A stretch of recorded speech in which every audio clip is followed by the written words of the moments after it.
Hello and welcome to the Holiday Homeschooling Tips Roundtable.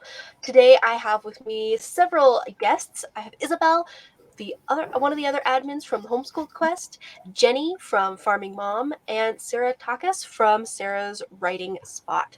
Thank you so much for joining us all today. We are going to be having a lot of fun talking about homeschooling during the holidays, which can be a tough subject as many kids take time off. You end up with the holiday burnout. But we're going to talk about how to be able to infuse learning into your holiday season and how to make it a lot of fun. So I'm going to go ahead and share a link to this live video in the event. So you can go ahead and just click on the discussion tab and join us there. So I would like to hear a little bit about, tell me a little bit about yourself, Sarah, and Sarah's Writing Spot. Yes. All right. Thank you. Yes. So I was actually a classroom teacher for about 18 years. But right about COVID, I came home and I decided that I loved being home with my kids so much that I just stayed home. And so I started a tutoring business for teaching students how to write paragraphs and how to write essays. So I teach students between 2nd and 6th grade to do those things, and started a TPT store and a website, and it just kept going. And I just really have a passion for sharing what I've learned as just a writing teacher. I've learned so much, and I just love to share that with others now. So I can't wait to share some of my tips with you today. So Jinnie, share a little bit about you and Farming Mom. Yeah, so I've been homeschooling for 5 years now, and I started out making printables and things for my kids, and that has evolved into a business, which I think a lot of homeschool moms do. And I started because I wasn't finding exactly what I wanted to have in front of me, and it worked out well, and shared it with other homeschool with our co-op, and then expanded from there. Go ahead and share where you guys are joining us from. I love to see where everyone's joining us from because we oftentimes get people from all over the world that are joining us, sometimes even in the UK and all over the United States. So I would love to hear where you're joining us from. Isabelle and I are joining you from southern Utah. We're trying to escape the cold, wintry weather. I love that. And I'm from Richmond, Virginia, and we got no winter weather at all for the first time in my entire life. So we are actually hoping for some snow this year. So we'll see. I'm in Pennsylvania, and likewise, my kids are very excited for some snow, hopefully this year. Last year was not a good year for snow. So I want to talk a little bit about the different Christmas resources that we have been collecting and sharing on the Homeschool Quest. We have a bunch of different roundup articles and some really cool crafts and activities that you can do with your kids. This is the perfect time for you to get creative in the kitchen and teach math concepts without kids even realizing that they're learning math concepts. So if you're hoping to keep your children engaged and learning, using printables as a part of kitchen math lessons can be an excellent way to keep learning at home engaging and enjoyable, and maybe get a little help during the holiday rush. So I'm going to go ahead and drop a link to a bunch of different resources about learning about measurements, cooking, and all kinds of different ways that you can incorporate different stages of learning, elementary, pre-K, even high school learning resources for being able to incorporate that during the holiday season. So Isabelle, I want you to share about our really awesome Advent calendar. Okay, so this Advent calendar has 24 different homeschool resources and crafts and printables. And so it's a really fun way to, each of the days leading up to Christmas, to do a different craft and things like that. And And so I think What that kind it of can. crafts and activities are included in this to kind of give people a little taste? So we have a lot of different ornaments because it's always a really fun craft to do for decorating the tree. We have lots of different coloring ones. And I actually, something that I was really excited about including in this newsletter and this guide is about Christmas around the world, because it's a really neat thing to learn about the different Christmas ways they celebrate Christmas all around the world. And there's lots of different studies. And so, yeah, those are really exciting, and we should sure be really fun. One of the ones that I was most I saw and I was just got really excited about was the DIY Nutcracker ornaments, because those just look so fun. So, yeah, these are great for keeping them entertained, and it also, a lot of these things do have good motor skills, like things you can learn motor skills, and then there also is the variety of different things they can learn through you doing these different crafts. And I don't know about you, but growing up as a homeschool graduate myself, I really liked being able to do crafts and different printables when it was by Christmas, because it just made the holidays extra fun, and it made the learning extra enjoyable. So I would love to hear from Jinnie. Talk to me a little bit about your tips as a homeschool mom for making the holiday season a little bit more fun, and what you do to keep the learning going. Yeah, great. So we have taken the approach really over the last 5 years of doing something different during the holidays. It's a great time to break up that routine that we have for the rest of the year. This time of the season, we have to be flexible. There's a lot of different events going on that we want to attend. There's family gatherings, there's holiday traditions. And by embracing the flexibility, one, reduces stress on me, and two, it really helps us to enjoy the holidays a little bit more. So every year we pick something new that we want to do. One year we did a unit study on holidays around the world, and that was really helpful because we got to study history, we got to study geography, we went on different virtual field trips through YouTube, and my kids loved it. They love seeing how people celebrate around the world. And we did a writing on how it was different and how it was similar, and what are some things that they might want to do. We did baking crafts from different countries, which was a lot of fun. We got some holiday cookbooks from different countries and made some different recipes. So that's one example of something that's worked really well. And I think whatever you choose to do, make it fun and exciting. Whether that's focusing on the same concepts you're learning about right now and incorporating holiday worksheets into that, or doing, arts and crafts are always a huge hit, right? Like what you were just saying, and it makes great gifts to give to people. What we're doing this year is everybody is learning a new skill to make a gift to give to somebody. So my daughter's learning how to sew with the sewing machine, and she's making pillows. And my son is doing stuff in the wood shop. And so they each had to pick a new skill to do to make a gift for somebody for the holidays. Oh, I love that. That is so cool. I love that. And the holidays really give you the time to really focus on doing something different. Like I feel so much of the year we think about these are the things that we should be focusing on, for their age group and what they need to be learning. And I find that this month especially, it gives you a little bit more freedom to really go outside the box and do something a little bit different.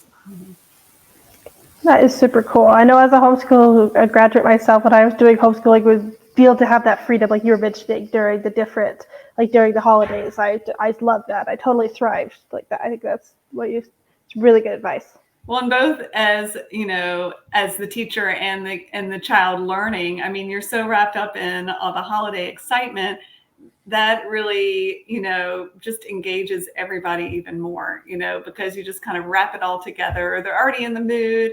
I know I'm more inspired and I'm much more creative in creating things and lessons during that time that I'm in. So it's just, capitalizing on that. Yeah, I agree. So I'd love for you, Sarah, to share some of your tips for learning during the holidays. Sure. All right. Well, my specialty is writing. And I heard a lot of both of you, both Jinnie and Amelia, talk about food, because I know I think about December, I think about all the delicious holiday foods. And so my first tip is to, again, capitalize on that. I'm thinking like hot cocoa, peppermints, some of the things that are really specific to December. And you can use that to inspire descriptive writing. You could do it either working on one paragraph, or it could be a descriptive essay and turn it into a 5-paragraph essay.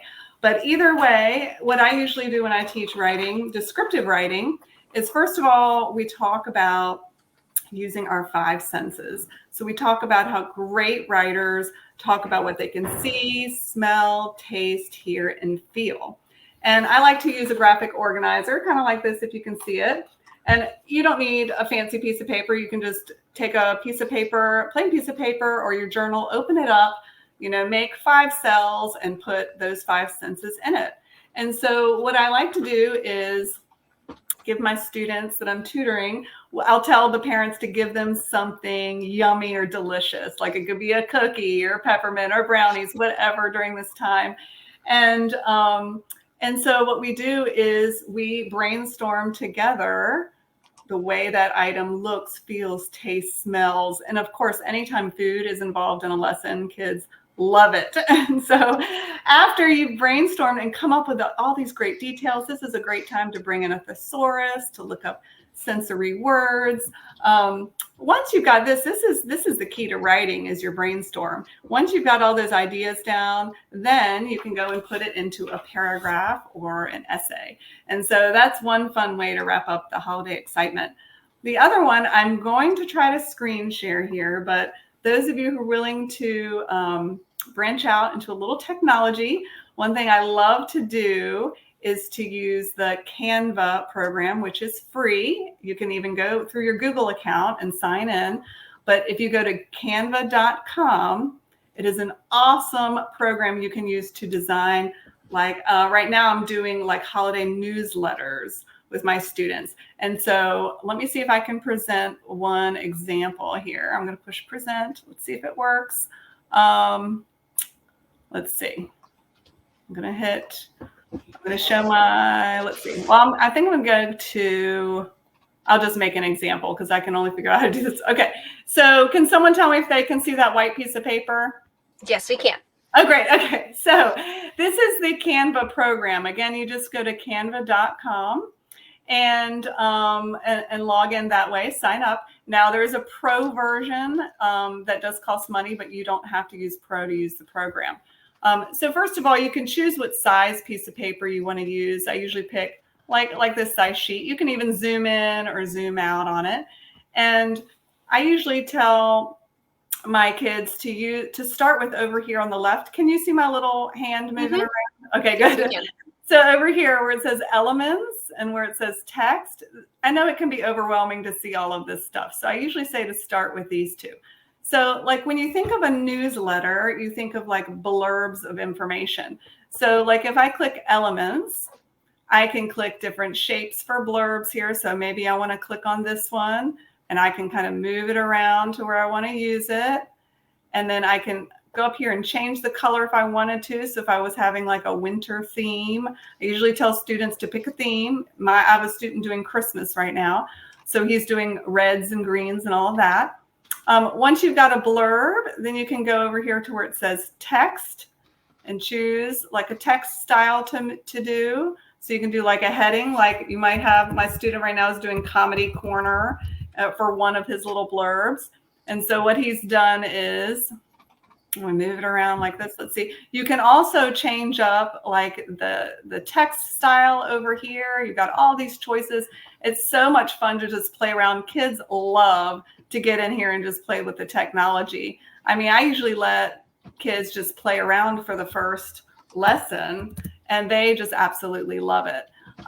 So you can make like a blurb like this, and then you could put another piece of text in there and do like a joke, like a winter joke. Like the one that was funny that my student just found was, he said, what are elves' favorite type of music? And the answer was rap music, W-R-A-P, rap music. So I thought that was funny. So you could do little blurbs like that. You could come over here and look up like a burst, like if you wanted to make something really cool over here with another piece of information.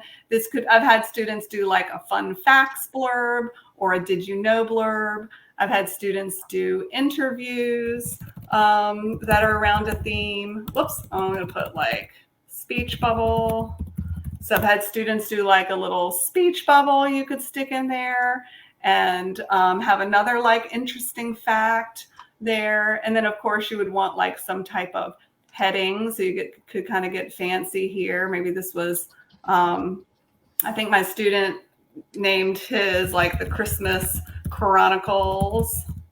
So you can see all the fancy text and everything can make it look a lot of fun. Under elements, you can also pick out like clip art you like. So if I wanted to do like a piece of holly, then I could click on that and add that to the bottom to add a little picture.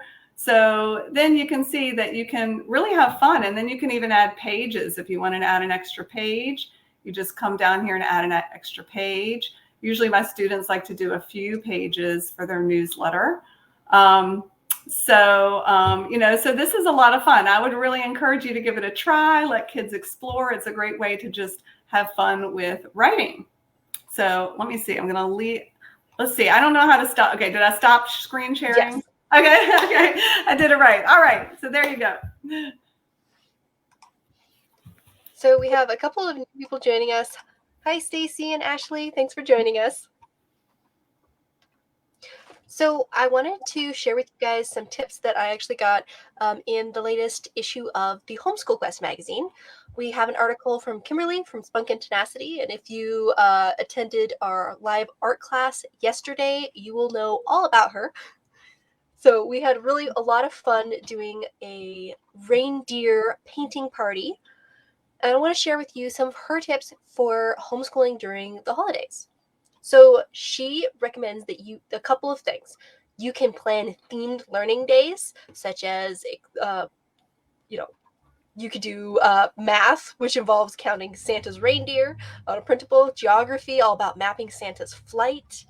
You can explore the science of Santa. If he travels against the Earth's rotation, does he give him more or less time before the sun comes up? There's all kinds of fun questions that are holiday themed, that you can plan themed learning days, like you guys were mentioning, where you are incorporating learning and different subjects that you might be working on into the holidays. That's also where you can bring in the crafts, the unit studies, and the projects. Like Jenny said, being able to have projects that you can work on with specific gifts that you're creating not only allows kids to be able to explore new skills, but also they are still learning during the holidays. And I know that there's a couple of really cool DIY gifts that we actually have all of the instructions and materials that you need. We have an article all about that from Brittany Young. Isabelle, would you like to tell everyone a little bit about those gifts that they can make with their kids? Yes, I would love to. So, yes, it's done by Brittany Young at the Roost at Wolf Pine. Love this article. Here she talks about some different gifts that you could do, because like the holidays, like even Jenny was even mentioning, is a great time to kind of like have them do different skills that they like hadn't done before. And so some of the ones she talks about is beeswax candles, which I think is a brilliant idea. I personally would like some of those, like so. Those sounds great. Yeah. And then orange and cinnamon stick ornaments, which just sound lovely.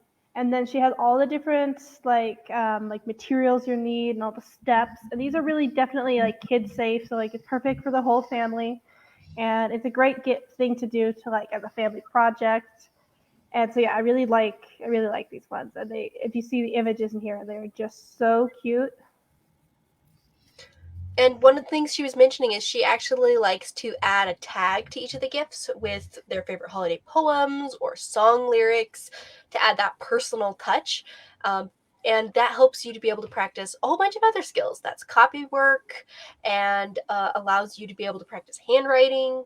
So you actually are kind of sneaking in some more learning. So I'm going to go ahead and drop a link to this article from our magazine so that you guys can get all of the materials.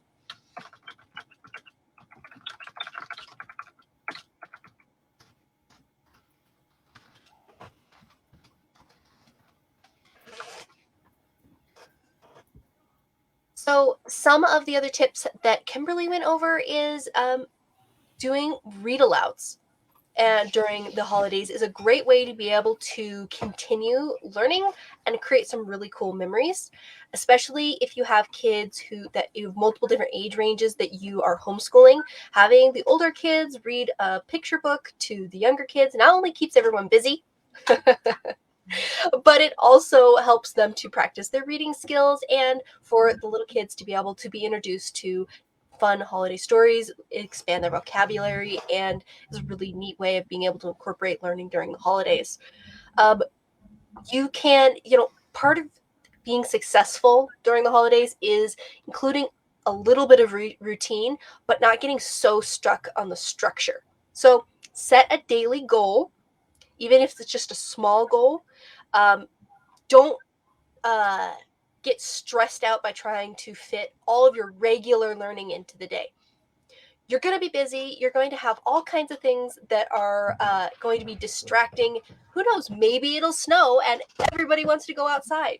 So set a realistic goal for yourself for each day of what you want the kids to learn, and be flexible, because there's going to be so many different things that are going to come up and demand your time.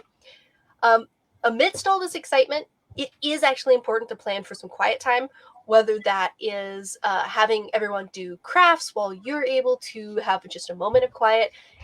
You can't pour from an empty cup. So it's important to also protect your sanity during the holiday seasons. So it can be stressful during the holidays. So what are your guys' tips for keeping everybody happy, organized, and continuing to learn while reducing the stress? I know simplifying things, like I was saying, and having a daily goal can help things to be able to keep moving along, but to be more realistic with during the holiday season learning. Yeah, so some of the things I do is, I go into it, I sort of take that week between Thanksgiving and the end of December to really plan for this month, to try to think through and, reserve library books ahead of time, or download things that I want to use, or find and copy the link. So it's set up. I think I probably do a little bit more planning for this month than I do some of the other months. But then, we all know if we plan ahead of time, things usually run more smoothly, and it actually does. And I think the read aloud thing is another great way to have something that reduces stress. It's a great activity. One of the things that we did one year, my kids, especially when they were little, is they would go into the library and we would pick a book a day, and we read a new holiday book every day, and they absolutely loved it. And that's one of those things where you don't have to plan ahead of time, and you don't have to prep materials or anything. It's sit down and have a snack and read a book, and the kids really, really love that. I would agree. And I'd just say, not planning, what you might have gotten done in 1 hour, that might not happen in December. So maybe not planning too much in that time frame, because then you're just going to get yourself frustrated. So maybe set your goals a little lower than before, and know that maybe you can't get as much done in that time frame as before, but that's okay. It's better to just kind of go with the flow. I think that's one of the big benefits of being a homeschooler, is having that flexible scheduling. What were you going to say, Isabelle? And I can just say, as a homeschool graduate myself, even the months, even though the Christmases where there'd be we had a plan, but we ended up kind of doing something else, it ended up happening. Day was were great too. I can say, as a homeschooler myself, I love those, and they still were a lot of fun. And then the ones that were more planned, those were super fun too. So just respect for somebody who's been homeschooled. Yeah, I what they're saying is all great advice. And sometimes teachable moments come up. I mean, sometimes the plans have to go out the window because great opportunity shows up, and you have to go with it because, it may not happen again. One of the things that I encourage do is if you do send holiday cards, incorporate your kids into planning the photos and writing out the addresses. Even if you have to rewrite some of the addresses, incorporating them in that, they're going to be able to get handwriting practice. And honestly, addressing envelopes might not be something that is in your curriculum.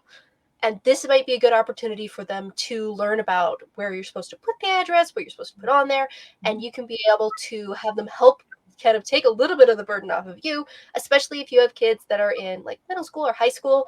This is going to be a really beneficial time for them to be able to, put those cards together and help you to be able to get some handwriting practice in. Because I feel like in this kind of digital age, times where kids are practicing handwriting, unless it's a specific time that you're doing copy work, I feel like there's not a whole lot of times where people are seeing how they can incorporate that into like your everyday life. But it's something that as an adult, you're going to be signing so many things. You're going to be writing notes and all these things. And having a chance for kids to be able to connect, like, oh, I see, I want my handwriting to look really good because I'm sending this to grandma, and I want, there's a certain amount where they're going to see how that connects. And so I think it's important to see where you can incorporate your kids in with your holiday traditions and help them to be able to see different areas where these skills that they've been practicing the rest of the year really come in handy. It's something that as like the older years doing my homeschooling, when I was more in like the high school, like education was when we did Secret Santa. That was good to learn about budgeting because that's a great way to teach budgeting and learn how to be like, okay, I need to balance this so I can be able to get some good gifts. That was also one that I really liked doing growing up. Yeah, I think that's a great thing to do. And one thing that we've done is we have a small homeschool co-op that we meet with, and we do something like that. And it's either a very small budget, like $5 per child, or it's make a gift. And if especially for slightly older kids, it's a great way for them to learn how to plan an event. And then the kids also make something for food that they can bring and share. And they really enjoy it because, at the end, they get to go and hang out with their friends and play. Oh, I totally agree with that. That honestly, being able to have opportunities, like you said, for learning cooking and having someone other than, say, your mom or your sibling be the one who you are baking or making something for, whether that's doing a gift, there is that opportunity to practice all kinds of different social skills that I think are really helpful, having those opportunities like at homeschool co-ops that you are able to practice those different skills that you've been working on throughout the year. And so event planning for a homeschool co-op, doing like a Christmas party, sounds like that would be a lot of fun.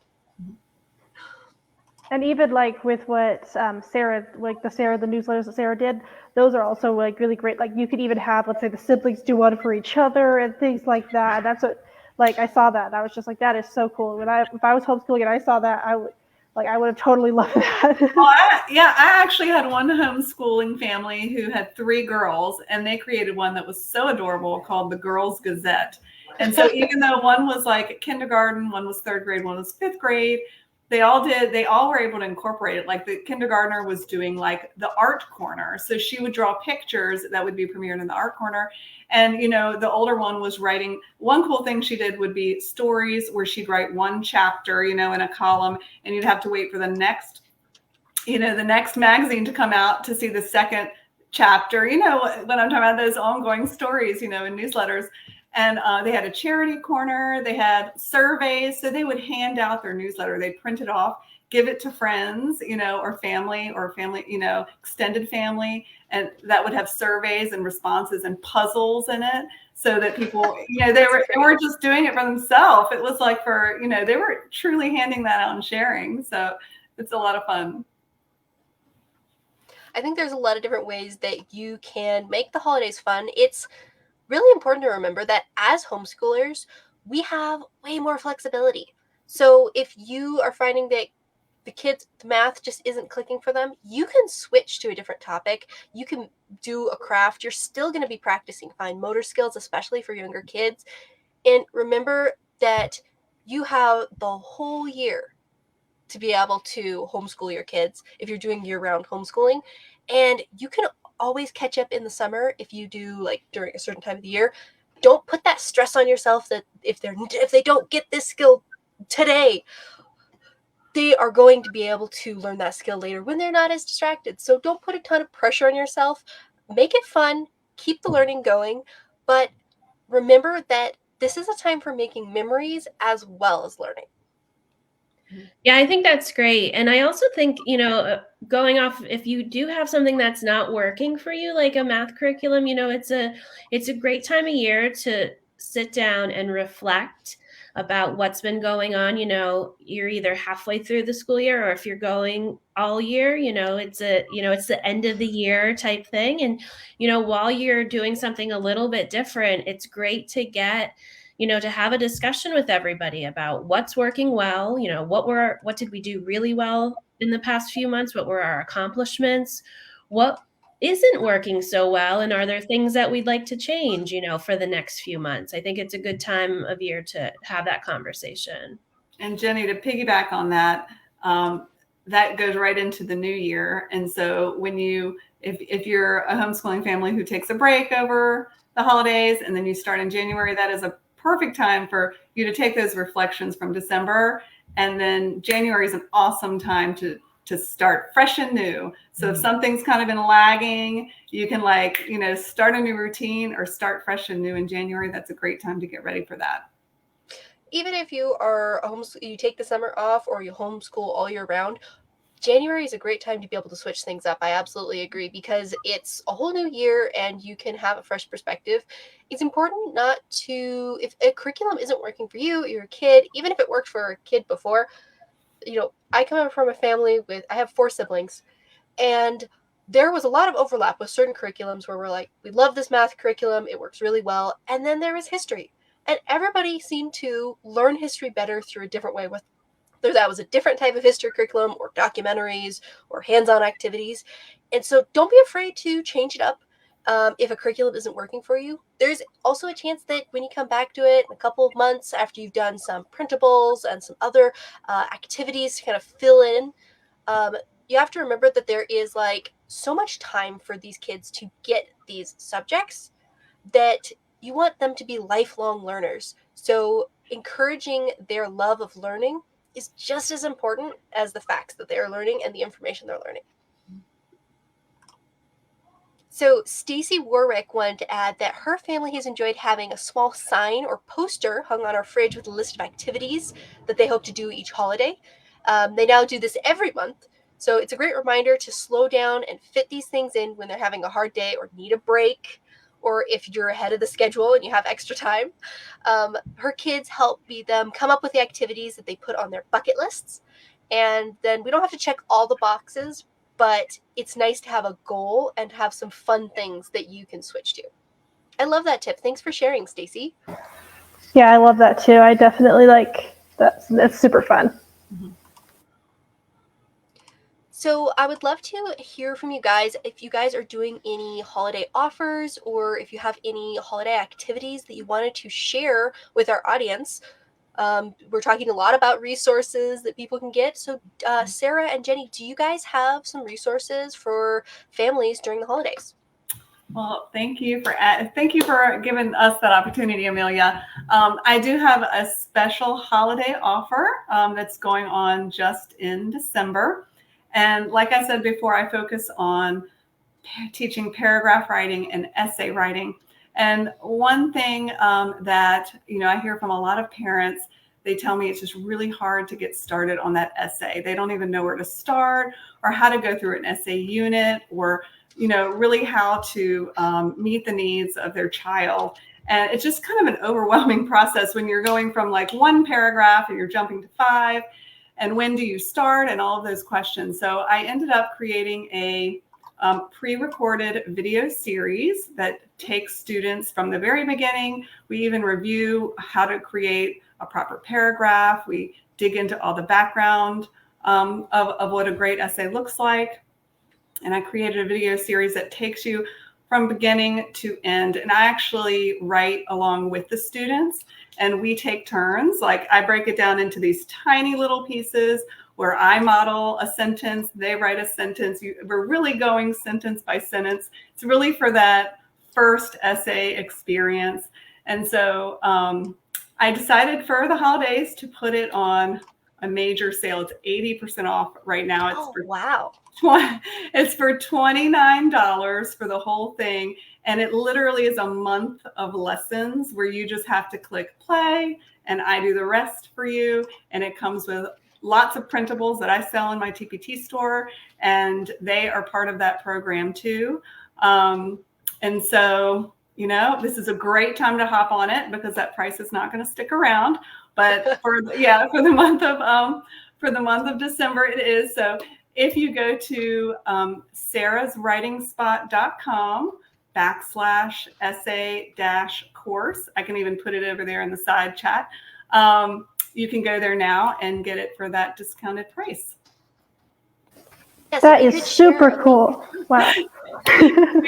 Well, I appreciate that. Yeah, I just felt like, I just wanted to put everything all in one place and make it simple for parents so they could let their child log in. It's in like a hub. So their child logs in and they've got the videos there in 4 different modules, nice and easy. You click play and each lesson is set up to be like a 45-minute lesson. Just enough to meet that child's needs. I understand what ages can handle how much learning at a time. And so we break it down into those teeny, tiny, tiny steps so that and I forgot the best part. If parents want to, they can send me the essay at the end and I will publish it on my website for a month so that students can feel like they're a published author and other people can see their work, or they can send a grandparent the link or someone else a link to look at it. I'll keep it up there for a month. That's optional, of course. So, I just feel this strong need to, after that, all that hard work that students put into an essay, they really want to show it off at the end. So I really wanted to do that for students. So. That's great. I have a few activities in my TPT store. So I do a lot of games. And so there's like bingo games and scavenger hunt, Christmas activities. And there's fine motor skills where kids are focusing on painting and dot painting and Q-tips and tracing and cutting and all of those fun things, and word puzzles and crossword puzzles and word searches. So there's a lot of holiday themed ones there. And then there's also, I have a Christmas freebie with worksheets on my website at farmingmom.com. There's some letter tracing and coloring and things like that. Very cool. So I went ahead and Janet found a link to your TPT store so that everyone can see that there. You can find the fun holiday themed products. So thank you guys so much for joining us. I do want to invite everyone to the Story Quest 5-day short story writing challenge. It's all about writing your very own Christmas short story. It's actually going to be starting on Monday. So if you want to join us live, we're going to be reading some Christmas stories and we are going to be writing our very own Christmas short story. I have 2 scholarships available to be won. So if your short story is one of 2 winners, you will actually get a scholarship to both Adventure Quest and Mystery Quest. That I really want to thank our anonymous donor who has donated, and we went ahead and matched that. So they paid for a scholarship for a student. They said that the course was so beneficial to them that they wanted to make sure that somebody was also able to benefit from it, and we went ahead and matched that. So there is going to be 2 scholarships available, and your kid has a chance to be published in next year's Christmas challenge. So we're going to be sharing last year's winners, as well as some fun holiday short stories that are classic Christmas stories. You can get access to all of those stories and all of the writing prompts. There is a link in the event description to be able to get access to all of those fun resources. And I really look forward to seeing all of the stories that you guys write starting on Monday. Thank thanks so much, everyone, for joining us. I'm really looking forward to our next roundtable. We are going to be going over, I believe, let me go grab the link to that as well. If you enjoyed this, you will enjoy the child-led learning tips that we are going to be sharing. We're going to be joined by Jackson Pierce from Make My Kid Love Writing, Carmen Smith from The Magic Art of Homeschool, Ashley Wright from Gypsy Game Schooler, and Wendy from Ugo World. Thank you so much, Jenny and Sarah, for joining us today. I really appreciate you coming on here and sharing your advice with our audience. Thanks for having us. Thank you so much. Yeah, this was really fun. Happy holidays, everyone. Happy holidays. Bye.